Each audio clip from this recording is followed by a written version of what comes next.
Welcome back to the third video. इस video का start मैं वहाँ से करूँगा जहाँ से हमने सेकंड वीडियो का एंड किया था। तो हमने अब तक लोकल होस्ट इंस्टॉल कर लिया एग्जाम, जो कि हमारा लोकल सर्वर है, और इस पर हम अपनी जो PHP की वेबसाइट्स हैं उनको टेस्ट किया करेंगे। ठीक है। और आपको ये भी मैंने बता दिया कि अपनी डेटाबेसेस को किस तरह एक्सेस करना है। यहाँ पर PHP माई एडमी लिखा है नैव बार में, आप इस पर क्लिक करेंगे तो हमारी डेटाबेसेस यहाँ पर अपीयर होंगी। यहाँ से हम उनको यूज़ कर सकते हैं, न्यू क्रिएट कर सकते हैं, ब्ला ब्ला, जो भी आगे जाके मैं आपको इसके बारे में हम डिटेल में पढ़ेंगे। ठीक है। अच्छा, अभी तक हमारा जो कंसर्न था कि हमने सॉरी जो अपनी मशीन है उसको लोकल होस्ट बना लिया। अब इस वीडियो में मैं आपको सिखाऊंगा कि हम अपनी पहली PHP फ़ाइल किस तरह क्रिएट करेंगे। PHP फ़ाइल को एक्सेस करना थोड़ा सा डिफरेंट है HTML से। ठीक है। तो मैं आपको बताता हूँ कि किस तरह हम इसको एक्सेस कर सकते हैं। सबसे पहले आपने ये याद हमेशा रखना है कि आपने जो अपना अपाचे सर्वर है उसको स्टार्ट कर लेना है। ठीक है। अपाचे सर्वर स्टार्ट करने के बाद आपने लोकल होस्ट एक दफ़ा चेक कर लेना कि एक्सेस हो रहा है। ठीक है। तो इससे हमारा जो कंफर्म हो जाएगा कि लोकल होस्ट रेडी है। अच्छा, वेबसाइट की डेवलपमेंट के लिए, PHP वेबसाइट की डेवलपमेंट के लिए या किसी भी कोड को लिखने के लिए हमें कोड एडिटर चाहिए, टेक्स्ट एडिटर। ठीक है। तो मैं जो टेक्स्ट एडिटर यूज़ कर रहा हूँ वो है सबलाइम टेक्स्ट 3। सबलाइम टेक्स्ट 3 क्या चीज़ है?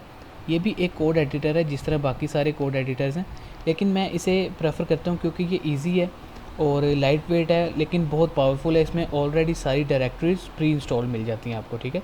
तो सबलाइम टेक्स्ट 3 डाउनलोड करने का लिंक मैं नीचे डिस्क्रिप्शन में ऐड कर दूंगा वीडियो के, आप वहाँ से डाउनलोड कर सकते हैं, या गूगल से जाके आप वहाँ पर सर्च करें सबलाइम टेक्स्ट 3, तो वो आपको मिल जाएगा ईजिली, उसमें कोई टेंशन वाली बात नहीं है। अच्छा, अब अपनी पहली PHP की फ़ाइल है वो किस तरह क्रिएट करनी है। मैंने ये ऑलरेडी एक प्रोजेक्ट पर काम कर रहा हूँ तो उसको मैं मिनिमाइज़ कर देता हूँ। पहली फ़ाइल क्रिएट करने के लिए आपने अपना सबलाइम टेक्स्ट ओपन करना है, वहाँ पर क्लिक करना है कंट्रोल एन से हमारी न्यू फाइल ओपन हो गई है। कंट्रोल एस पर क्लिक करेंगे तो ये हमसे पूछेगा कि आपने इसे सेव कहाँ पर करना है। अच्छा, अब सेव कहाँ पर करना है, सबसे इम्पोर्टेंट चीज़ ये है, आपने इसे हमेशा ध्यान में रखना है। आपने अपना लोकल होस्ट जैसे कि एग्जाम, जहाँ पर जिस ड्राइव में इंस्टॉल किया उस ड्राइव में जाएंगे। जैसे कि मैंने C में इंस्टॉल किया तो C में आप देख सकते हैं यहाँ पर एग्जाम लिखा है। मैं इस फोल्डर को ओपन करूँगा। इस फोल्डर में जो हमारा सबसे मेन फोल्डर है वो है htdocs। htdocs क्या है, इसे ओपन कर लेते हैं। htdocs क्या है कि ये हमारा, आप इसे रूट फोल्डर कह सकते हैं, रूट डायरेक्टरी। जो भी हमारी PHP की फ़ाइल या फोल्डर जो हमारे प्रोजेक्ट का फोल्डर होगा वो हमेशा htdocs में होना चाहिए, वरना आप उसे लोकल होस्ट के ज़रिए एक्सेस नहीं कर सकते।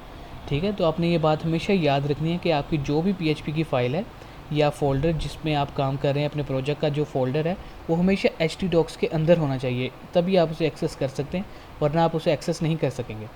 तो हमने न्यू फाइल क्रिएट की, यहाँ पर फाइल नेम लिखते हैं न्यू फाइल .php। एक एक्सटेंशन आपने हमेशा .php रखनी है, वरना आप उसे अगेन एक्सेस नहीं कर पाएंगे। सेव कर लिया। ठीक है। तो हमारी, आप देख सकते हैं यहाँ पर कि न्यू फाइल .php, एक PHP की हमारी जो फर्स्ट फाइल है वो क्रिएट हो गई है। तो आपने फाइल किस तरह क्रिएट करनी है, हमेशा htdocs में जाकर XAMPP का फोल्डर है उसके अंदर htdocs का फोल्डर है। htdocs के अंदर आप फोल्डर बनाना चाहें या ना चाहें वो आपकी मर्ज़ी है। तो उसके अंदर हमेशा जो आपकी फ़ाइल है, प्रोजेक्ट की फ़ाइल, वो htdocs के अंदर होनी चाहिए, तब आप उसे एक्सेस कर सकते हैं। अच्छा, इसे कंफर्म करने के लिए कि हमारी फ़ाइल जो है वो एक्सेस हो रही है, आपने इसे ब्राउज़र में किस तरह ओपन करना है, हमेशा लिखना है लोकल होस्ट /, उसके आगे आपका, अगर आपने फ़ोल्डर क्रिएट किया तो फ़ोल्डर नेम जो कि आपके htdocs में है, या अगर आपकी फ़ाइल है तो फाइल का नेम।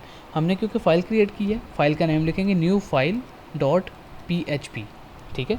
और एंटर करें तो हमारी जो फ़ाइल है वो यहाँ पर लोड हो चुकी है। इसका मतलब है कि हमने अपनी जो पहली PHP की फ़ाइल है वो सक्सेसफुली क्रिएट कर ली है। एक और इम्पोर्टेंट चीज़ जो कि PHP का मेन सिंटेक्स है वो मैं आपको अभी इस वीडियो में नहीं बताना चाहता था, लेकिन चलिए थोड़ा सा आइडिया देता हूँ कि जिस तरह हम, आपको शायद याद होगा कि हम HTML लिखते थे, HTML के टैग्स, ये मैं आपको जस्ट एक रिकॉल देने के लिए कि HTML का टैग ओपन होता था, ठीक है, और फिर HTML का टैग क्लोज़ होता था।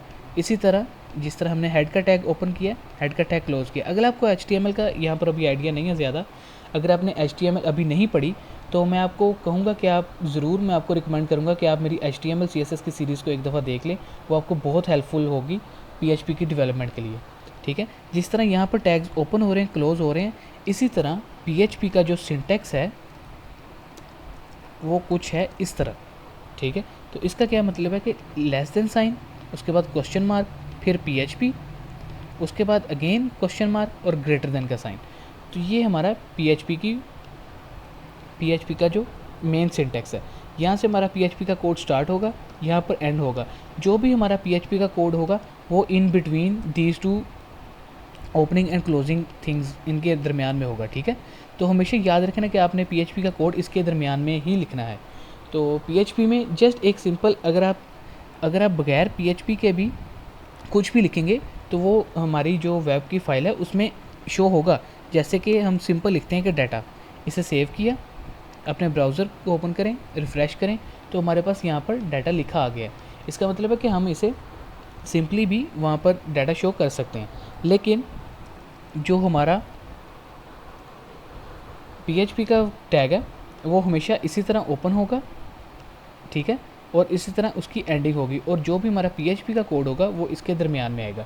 तो इस तरह हम अपनी पहली PHP की फ़ाइल क्रिएट कर चुके हैं, उसे लोकल होस्ट के ज़रिए एक्सेस कर चुके हैं, और इसके बाद नेक्स्ट वीडियो से हम प्रॉपर अपनी PHP की प्रोग्रामिंग को स्टार्ट करेंगे।